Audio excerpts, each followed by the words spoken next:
여러분이 예수님을 믿는 근본적인 이유는 무엇인가요?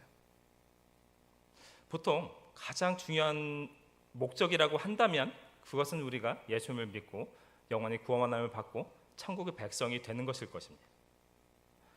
즉 예수님을 믿고 우리가 하나님 나라에 가기 위한 것일 것이라는 뜻입니다. 하지만 우리가 예수님을 믿는 그것이 단순하게 죽은 다음에 하나님 나라에서만 있는 일은 아니라는 것을 우리도 경험하게 됩니다.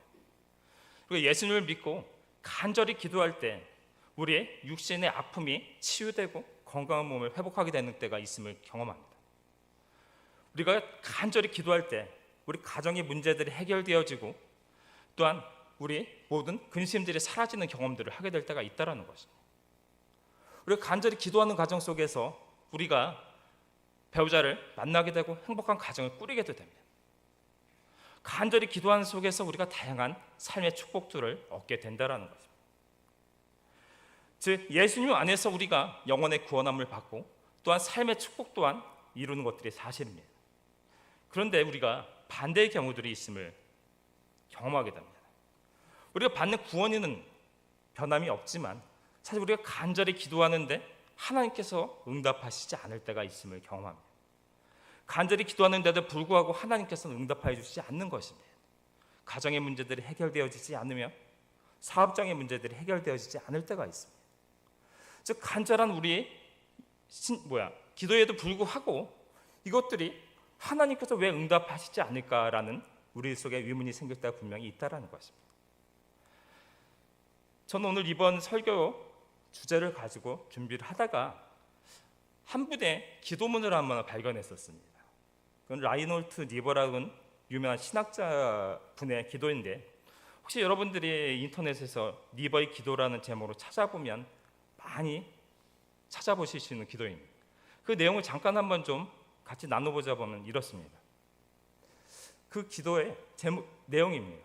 신이시여 제게 스스로의 힘으로 바꿀 수 없는 것을 받아들이는 평온한 마음과 두 번째 바꿀 수 있는 것을 바꾸는 용기를 주시고 그 둘을 분간할 수 있는 지혜를 주옵소서. 우리가 오늘 제가 좀 전에 말씀드렸던 바로 우리가 분명히 하나님 앞에서 많은 축복의 은혜를 받고 살고 있으면서도 또 때로는 하나님이 응답하시지 않는 것만 같은 상황들이 이뤄질 때 우리 어떻게 이 세상 속에서 하나님의 백성으로서 삶을 살아갈까? 사실 어떻게 보면 좀 전에 봤던 그 기도 가운데 사실은 우리의 해답이 좀 들어있다고 느꼈습니다. 그래서 오늘 본문과 이 기도문을 가지고 함께 여러분과 좀 이야기를 나눠보려고 합니다. 오늘 본문의 이야기를 좀 여러분과 나눠보겠습니다. 여러분이 성경 속의 인물 중 가운데 해서는 안 될 일을 하다가 그 삶을 실패하고 멸망의 길로 걸어간 사람들은 누가 있을까요? 그 대표적인 인물이 사실은 오늘 이 본문 속에 가룟 유다입니다. 가룟 유다는 사실 예수님의 12 제자 중에 한 사람입니다. 그런데도 불구하고 서양권에서 기독교 신자들에게 유다 같은 놈이라는 뜻은 배신자라는 의미의 아주 모욕적인 욕입니다.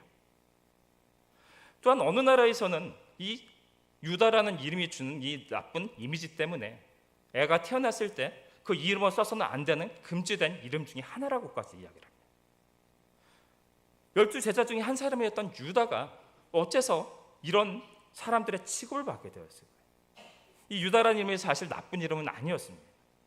이 유다는 야곱의 12 아들 중에서 네 번째 아들이었으며 하나님께서 바로 구원의 반열로 선택했던 족속입니다. 다윗과 솔로몬이 바로 이 다윗의 유다의 족속이었고 예수님조차도 유다의 족속 가운데 태어난 사람입니다. 또한 우리가 유대인이라고 부르던 그 명칭의 핵심에는 바로 유다인이라는 뜻이 들어있습니다.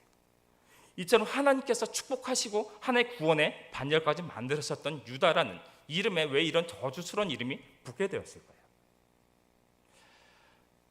그것은 예수님을 팔았기 때문이었습니다. 예수님을 욕심 속에서 은 30을 받고 팔았다라는 것이 일반적인 해석입니다. 그러나 여러 가지 해석들이 같이 나오는 것들을 보게 됩니다. 유다의 행동에 대해서 어떤 쪽에서는 이런 주장을 하는 것을 보았습니다. 그는 바로 예수님을 가장 잘 이해한 사람이다. 예수님이 이 땅에 오신 목적은 무엇이었습니까? 그것은 십자가에 달려 모든 인간들의 죄를 해결하는 것이었습니다. 결국 어떤 상황 속에서도 결국은 마지막의 순간 속에서는 예수님은 유대인들에게 팔려 십자가에 결국은 못을 박히 쳐야 됐다라는 뜻입니다.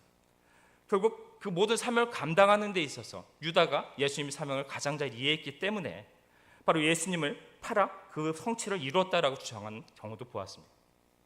또 한쪽에서는 이렇게 주장하는 경우를 보았습니다. 유다가 간절히 원했던 것은 이스라엘 백성들이 회복하고 로마를 깨트리고 과거의 다윗의 영광을 찾는 것이었습니다. 예수님을 통해서 얻고자 했습니다.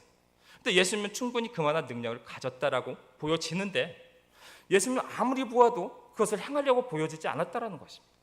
그래서 목숨에 위험이 되는 그 상황까지 몰아넣으면 그 권능으로 이를 행하실 것이다 라는 그 생각 속에서 예수님을 팔았다고 주장하는 사람도 보았습니다. 결국 이렇게 되었든 저렇게 되었든 그런데 어떤 상황이 될지라도 유다의 행동이 옳았다고 이야기할 수 있을까요? 성경 속에서 바라보면 하나님께서 그의 선함과 그의 능력과 그의 믿음을 통해서 선하게 사용한 사람들이 있습니다. 어떤 사람들은 그의 악함과 그의 바로 그런 상황과 그의 불신상 속에서 그를 악하게 사용하는 사람들이 있음을 보게 됩니다. 악하게 사용되는 자들의 대표로 말하자면 애굽의 왕이 있을 것입니다. 출애굽 속에서 하나님의 백성들을 출애굽하여 가나안 땅을 보내려고 하실 때 그 끝내 붙잡고 그를 놓아주지 않았던 것이 애굽의 왕이었습니다. 그러나 그 안에는 하나님의 뜻도 있었습니다. 그의 모든 불신과 그의 상황들을 이용하여 바로 하나님께서는 애굽의 신들, 바로 그들이 우상을 섬겼던 모든 것들을 철저히 심판하심으로 이 이스라엘 백성들에게 하나님의 유일한 하나님임을 보여주고자 하셨던 것입니다. 그런데 하나님께서 이 애굽의 왕을 그렇게 사용하셨다고 해서 그가 하나님께 사용받은 자, 사명자, 하나님 구원받은 자라고 이야기할 수 있을까요?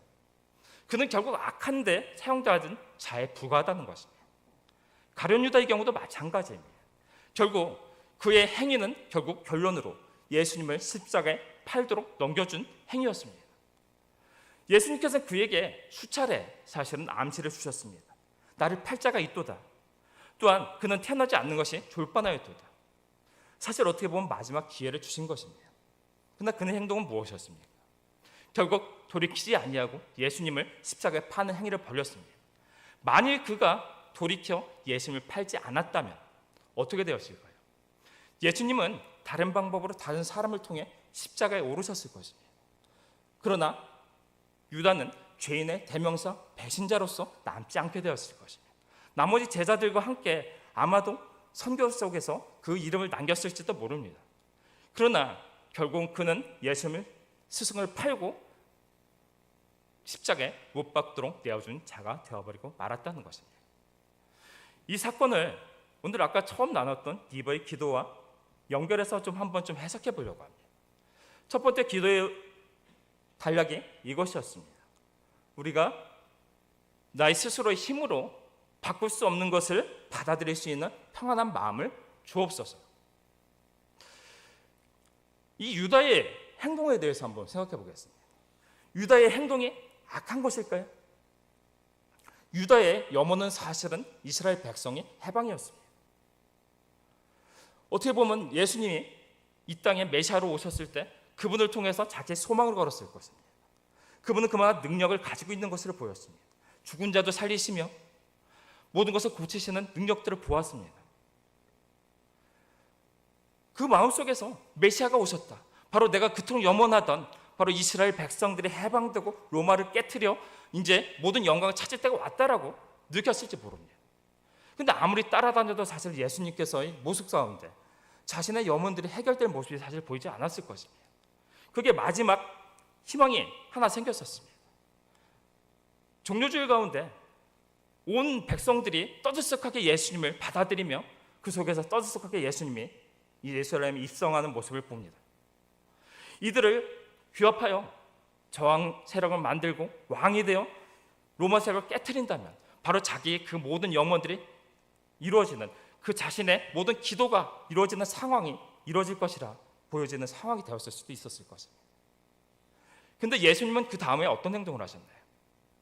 성전을 정화하셨고 제자들의 발을 씻으셨습니다. 그리고 자신은 십자가에 못 박혀 죽을 것이라고 제자들에게 말씀합니다. 자신이 간처록 간절히 원하던 바로 메시아의 모습으로서 예수님이 나타나는 것이 아니라 예수님 자기가 받아들일 수 없는 사람으로서 나타나고 있는 것입니다. 더 이상 예수님을 메시아로 받아들이지 못하게 된 것입니다. 자기가 간절히 바랬던, 자기가 생각했던, 바로 이스라엘 백성들이 생각했던 메시아는 자신들의 이스라엘의 영광을 찾아줄 바로 그 메시아였기 때문입니다. 그 기도가 왜 어째서 그의 염원이 그 약한 것도 아님에도 불구하고 어째서 응답받지 못했을까요? 그것은 하나님 뜻이 아니었기 때문입니다. 예수님이 이 땅에 내려오신 목적은 바로 이 세상 가운데 그 사람들의 물질적인 현실적인 문제를 해결해 주기 위해 오신 것이 아니었기 때문입니다. 무엇이었습니까? 하나님께서는 바로 예수님을 십자가에 못 박힘으로 바로 인간의 모든 죄의 문제를 해결하고 하나의 백성 삼기 위해서셨습니다. 인간이 원한 것은 바로 선한 위도였을지 모릅니다. 하나님의 백성, 하나님의 나라의 회복이었습니다. 하지만 그것은 메시아를 보내신 하나님의 뜻이 아니었다라는 것입니다. 그것은 병괴되지 하나님의 메시아에 대한 목적이며 성취였습니다. 인간이 원하는 것과 하나님의 위도가 달랐다는 뜻입니다. 결국 그 속에서 메시아 예수님이 이 땅에 오셨지만 유다는 자신이 생각하지 않았던 메시아 예수님을 받아들이지 못하고 그를 십자가에 못 박도록 팔아버리는 사람이 되고 말았다는 것입니다. 우리가 신앙생활을 할 때 우리의 목적은 분명히 영혼의 구원을 받는 것일 것입니다. 그러나 우리가 현실적인 축복도 사실 무시할 수 없습니다. 간절히 하나님을 붙잡고 살아가는 삶 가운데 주는 축복이 있다는 것입니다. 그러나 때로 우리에게 정말로 하나님께서 응답하시지 않을 때가 있습니다. 들어주지 않을 때가 있습니다. 하나님의 뜻을 다 알 수는 우리가 없습니다. 그것이 정말 하나님의 뜻이 아니어서 그런 것인지 하나님의 때가 아직 이루지 않은 것인지 우리를 연단하려 한 것인지 알 수는 없습니다. 그러나 하나님의 뜻이 분명히 우리가 간절히 바라는데도 불구하고 하나님 안에서 이루어지지 않을 때가 있다는 것입니다. 즉 하나님의 우리를 향한 구원의 약속은 변할 수 없지만 삶 속에서 우리가 하나님의 뜻이 아닌 것은 우리 안에 이루어지지 않을 수 있다는 것입니다. 그 속에서 우리는 어떤 태도를 가져야 될까요? 오늘 좀 전에 니버는 그렇게 얘기했습니다.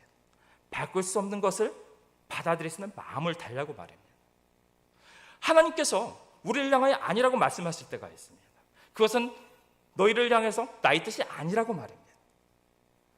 기도를 하는데도 불구하고 나의 염원인데도 불구하고 나의 비전인데도 불구하고 하나님은 그것이 아니라고 말씀하실 때가 있다는 것입니다. 나의 염원이고 간절한 기도가 있고 사실을 금식을 하며 하나님께 정성을 드린다고 해도 사실 그것이 받아들이지 않을 때가 있습니다. 그럴 때 우리들은 사실은 바꿀 수 없는 하나님의 뜻을 받아들일 수 있는 편한 마음을 달라 기도해야 된다는 뜻입니다. 그 뜻의 본질은 이렇습니다. 우리가 기도를 했다면, 그분을 믿는다면, 그분이 우리를 여태까지 우리 삶을 돌아보면 모든 것이 하나님의 은혜였음을 발견하게 됩니다. 바로 하나님의 은혜 속에서 이 자리까지 우리가 왔다는 뜻입니다. 가장 좋은 길로 하나님께서 인도해 왔었다는 걸 믿는다면 만약에 이것이 하나님의 뜻이 아니라고 우리에게 말씀하실 때 그것마저도 순종할 수 있어야 된다는 것입니다. 우리가 하나님 뜻을 변개할 수 없다면 우리가 그것을 편함으로 바로 하나님 앞에 순종으로 받아들일 수 있어야 한다라고 우리에게 말씀하고 있는 것입니다. 우리가 기도했다면 정말 하나님을 믿는다면 사실 그 결과까지 하나님께 맡기는 것입니다. 하나님이 우리를 그것을 축복하여 우리를 들어주신다면 그것은 가장 기쁜 일이 될 것이지만 이루어지지 않는다면 하나님 뜻이 아니라고 말씀하신다면 바로 그 결과마저도 하나님이 주시는 응답으로 우리가 순종하며 받아들여야 된다는 것입니다. 그래서 우리는 우리의 삶을 통해서 기도해야 할 것입니다. 그것이 하나님이 바뀔 수 없는 뜻이라면 우리가 평온하게 순종하여 받아들일 수 있는 마음을 주옵소서. 그게 바로 우리가 응답받지 못하는 기도에 대한 우리의 태도가 되어야 될 것입니다. 또한 두 번째 기도는 이것이었습니다. 바꿀 수 있는 것을 바꿀 용기를 주옵소서. 하나님은 바꿀 수 없습니다. 정말 그것이 하나님의 뜻이 아니라면 하나님은 아무리 우리가 어떤 상황을 벌일지라도 하나님의 뜻은 변하지 않는다는 것입니다. 유다의 경우가 그랬습니다. 그의 의도가 나쁘지 않습니다. 하나님의 백성이 회복되기를 바라는 것입니다. 그 가운데 하나님의 나라 이스라엘의 영광을 찾기를 원하는 것입니다. 그러나 하나님께서 원하시는 바로 메시아의 사역은 모든 인간들이 구원을 받는 길에 있었다는 것입니다. 그것은 우리가 어떤 것으로도 바꿀 수 없는 것입니다. 바꿀 수 없는 것을 바꾸고자 바로 자신의 염원을 이루고자 하다 바로 그걸 유다는 실수로 저지르고 말았다는 것입니다. 그러나 우리가 바꿀 수 있는 것이 존재합니다. 무엇을 바꿀 수 있나요? 우리가 바꿀 수 있다는 것입니다. 스스로가 변할 수 있다는 것입니다. 로마서 12장 2절을 보면 이렇게 말씀합니다. 너희는 이 세대를 본받지 말고 오직 마음을 새롭게 함으로 변화를 받아 하나님이 선하시고 기뻐하시고 온전하신 뜻이 무엇인지 분별하도록 하라. 우리는 변화된 존재가 되어야 합니다. 이 세대 속에서 살아가며 이 세상 가운데 이 세상의 가치관과 생각과 모든 것을 가지고 우리는 살아왔습니다. 어떻게 보면 그것이 가장 익숙하고 우리가 모든 문제를 해결하는 데 있어서 쉬운 길입니다. 하지만 이제 우리가 걸어갈 길은 그 길이 아니라고 합니다. 이 세대를 본받지 말고 너희가 새롭게 함을 받으라고 합니다. 너희들이 가야 할 행동은 하나님께서 선하시고 기뻐하시고 온전하신 뜻을 분별하여 행하는 것이라고 말씀하는 것입니다. 우리가 변함을 받아야 된다고 합니다. 그런데 조금 전에 그 기도 속에서 변할 수 있는 것을 변하는 용기를 달라고 말합니다. 우리가 변함을 받아야 되는데 용기가 필요하다는 것입니다. 왜 용기가 필요할까요? 우리가 주님 안에서 구하시는 모든 것들이 사실은 세상에 있습니다. 우리가 즐거워해야 될 우리 육신을 만족시켜줄 모든 것들이 사실은 세상에 있다는 것입니다. 저는 사실은 좀 나이 들어서 예수를 믿은 사람들이다 보니까 과거에 주일학교를 다녀본 적이 없습니다. 7, 80년대에 주일학교와 교회에서는 세상의 문화를 선대했다라고 사실은 말씀합니다. 저는 경험해보지 못했지만 교회의 문화가 바로 그 속에서 찬양과 또한 연극과 이 모든 것들을 통해서 세상에 주지 못한 즐거움도 주었고 그것을 통해서 많은 영향을 끼쳤다고 말합니다. 근데 지금 시대는 어떨까요? 지금의 교육기관들은 사실 어떻게 보면 세상의 가장 강력한 것들과 대적하여 싸우고 있습니다. 어떤 것입니까? 세상에 너무나 즐거운 것들이 많다는 것입니다. 유튜브, 또한 인터넷, 게임, 영화, 드라마, 뭐 지금도 사실은 그 우리나라의 주요 엔터테인먼트사의 그 가수들끼리 뭐 서로 막 분쟁하는 모습들을 보이는데 그 음악들로 아이들이 즐거운 세상에 많은 것들이 존재합니다. 아이들만인가요? 솔직히 말해서 여러분들 요즘에 지식을 얻는 대부분의 것들은 사실 유튜브 선생님을 통해서 얻으실 거예요. 유튜브를 열어 검색하면 우리에게 정치, 경제, 문화 모든 지식을 우리에게 주는 것들을 보게 됩니다. 사실 즐겁습니다. 그것을 붙들고 있으면 시간 가는 줄 모르고 보는 많은 분들을 보게 됩니다. 우리를 즐겁게 해준다는 것. 또한 세상에는 우리를 부유하게 만들고 잘 살게 만들어준 물질들이 존재합니다. 너희들이 이것을 다 차지할 수 있다고 우리에게 유혹합니다. 너희들이 이곳에 나와 바로 세상의 사람들이 하는 것처럼 열심히 노력하고 나아가 그것을 붙잡고 너희들이 노력하면 이 모든 것들은 너희 것이라고 우리에게 말합니다. 또 세상에선 바로 어떻게 보면 우리들이 문제를 해결하는 데 있어서 예수님 앞에 기도하고 그 응답을 바라기보다는 바로 우리가 익숙한 문제로 방법으로 해결하는 것이 더 쉬울 때가 많습니다. 그리고 또한 이 시대가 어떤가요? 우리가 예수님을 믿는다고 말하기가 사실은 두려운 시대를 살아갑니다. 핍박받는 시대이기 때문에. 세상에는 예수님 없이도 살아갈 만한 많은 것들이 존재합니다. 우리 육신을 만족시켜주고 물질이 존재하고 그래서 우리 문제를 해결해주고 세상에서 말하는 겁니다. 예수님 없어도 믿지 않아도 너희들이 모든 것 해결할 수 있다고 너희들이 즐겁게 살아갈 수 있다고 우리에게 말합니다. 그런데도 불구하고 우리가 그것을 다 끊어내고 우리가 새롭게 함을 받아 예수님의 기뻐하시는 뜻을 따라 살아가라고 말씀합니다. 그것이 그렇게 쉬울까요? 또한 그 길이 사실은 그렇게 편안하지 않습니다. 왜냐하면 두렵기 때문입니다. 하나님이 응답하시는 방법이라는 것들이 우리의 모든 길을 알려주시고 모든 상황을 알려주시고 바로바로 응답 주시며 이끌어가시지 않기 때문입니다. 때로는 우리가 숨이 깔짝 넘어가는 그 순간까지도 응답을 주시지 않는 때가 분명히 있음을 보게 됩니다. 지나서 보면 하나님께 결국 역사하시고 우리를 이끌어 오셨음을 경험하게 되지만 우리 그 상황 속에서 바라보면 너무나 힘들 때가 많이 있습니다. 그 모든 것을 이겨내고 그 유혹을 이겨내고 예수님을 선택하고 그렇게 살아가야 되는 이유는 무엇입니까? 세상의 모든 것들은 우리에게 말합니다. 내가 하나님과 똑같이 모든 것을 해줄 수 있다고. 하지만 그 안에 생명이 존재하지 않습니다. 구원이 존재하지 않는다는 것입니다. 결국 우리는 예수님을 선택하고 나아갈 수밖에 없는 건 바로 하나님께 변함을 받아 구원의 백성으로 살아가야 되는 것은 하나님 앞에 구원이 있고 하나님 앞에 생명이 있기 때문입니다. 그러나 우리는 그 두려움을 이겨내야만 합니다. 모든 것을 맡기면, 모든 것을 내어드리면 우리가 포기하고 세상의 것을 내려놓고 세상의 가치관과 우리의 모든 것을 내려놓고 예수님께 모든 것을 맡길 때 두려움이 온다라는 것입니다. 그러나 맡기면 어떤 일이 벌어질까요? 제가 지난주에 사실 대청부에서 사도행전 얘기를 나눴습니다. 그 마지막에 보면 바울이 죄인의 신분이 되어 로마로 호송되고 있는 장면이 나옵니다. 배에 호송되고 있다가 폭풍이 불어 배가 깨져 버릴 상황이 되었습니다.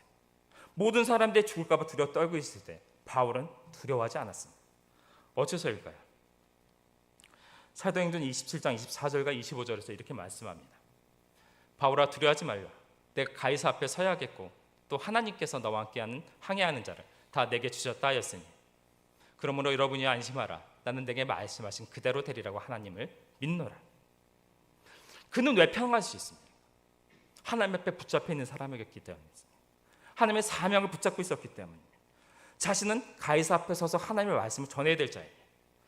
이 폭풍을 통해서 이 배가 깨어질 것 같고 죽을 것만 같지만 바울이 가이사 앞에 서기 위해서는 하나님께 보호하시고 인도하시고 그를 살려 그 앞에 보내실 것이기 때문입니다. 우리가 하나님 앞에 다 맡기면 우리 모든 것을 잃을 것만 같지만 오히려 내가 모든 걸 맡기는 가운데 하나님의 역사가 시작되는 것입니다. 맡길 때 하나님께서 우리와 함께 하십니다. 우리 삶을 인도하십니다. 우리 삶을 이끌어 하나님의 방향으로 끌고 가십니다. 우리 삶의 모든 삶의 방향 속에서 나의 자리 속에서 하나님의 사명자들이 각자의 자리를 지킬 때 하나님께서는 그를 통하여 행하고자 하는 일들을 행하시고 그 위에서는 여러분을 지키시고 인도하시고 하나님의 축복된 길로 끌고 가시는 것입니다. 세상의 것들을 놓으면 우리가 모든 것을 잃을 것 같지만 오히려 하나님 붙잡을 때 하나님의 가장 좋은 길, 우리 그리스도의 백성들이 가야 할 길로 이끌어 가신다는 겁니다. 변화시킬 수 없는 것을 붙잡고 내 것을 강제로 강요하다 바로 죄에 빠지는 자가 아니라 우리는 하나님 앞에 우리 것을 내려놓고 바로 하나님 앞에 맡기고 그분 앞에 모든 것을 변함을 받아 하나님의 백성으로 살아가야 한다는 것입니다.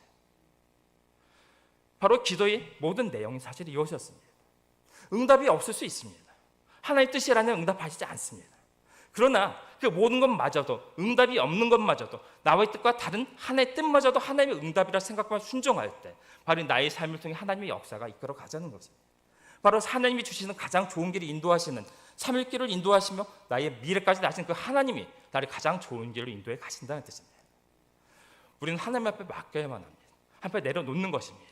변함을 받아 하나님의 백성으로서 삶을 하나님 앞에 드릴 때 세상은 우리에게 자꾸만 유혹하고 우리를 넘어뜨리며 세상 가운데 살아가는 이야기하지만 바로 하나님의 백성으로 살아가는 삶을 통해 하나님께서는 우리를 축복된 길을 인도하시며 바로 구원의 길, 생명의 길로 끌고 가시는 것입니다. 오늘 말씀을 한번 정리해 보겠습니다. 우리가 예수를 믿는 민족은 분명히 구원받는 것입니다. 하지만 삶 가운데 하나님께서 우리와 함께 하시면 우리의 많은 것들을 베풀어 주십니다. 은혜를 내려주시고 우리와 함께 하시는 모습들을 발견합니다. 그러나 때로는 너무나 힘들고 어렵고 그럴 때가 분주하는 것은 우리의 경험으로 고백할 수 있습니다. 그러나 우리 삶을 돌아보시면 여러분의 삶을 돌아보면 그 많은 것들, 그 어려운 많은 것들이라 우리가 그때는 정말로 너무나 어려워 진짜 숨이 넘어갈 것 같았다고 하던 그 모든 것들 넘어 이 자리에 앉아있음을 고백하게 됩니다. 하나님께서 우리 가장 좋은 길을 인도해 오셨다는 것입니다. 때로는 그 길이 우리 생각과는 다를 수 있습니다. 그 길이 우리가 원하던 것과 우리가 간절히 기도했던 것과는 전혀 다를 때가 분명히 있다는 것입니다. 그지만 우리는 하나님께 내려놓고 여러분 되시기 바랍니다. 바꿀 수 없는 하나님 뜻을 바꾸고자 우리가 그 속에서 근심하고 낙심하고 하나님을 원망하기보다는 오히려 모든 것을 하나님의 뜻 가운데 내려놓고 바꿀 수 있는 나 자신을 하나님 앞에 맞춰 그 가운데 동행하며 살아가는 삶의 축복이 우리에게 부어질 때 우리 삶이 하나님으로 인하여 충만한 삶이 될 수 있다는 것입니다. 여러분의 모든 삶이 그처럼 하나님으로 충만하고 하나님과 동행하는 축복의 삶이 될 수 있기를 예수님 이름으로 축원합니다.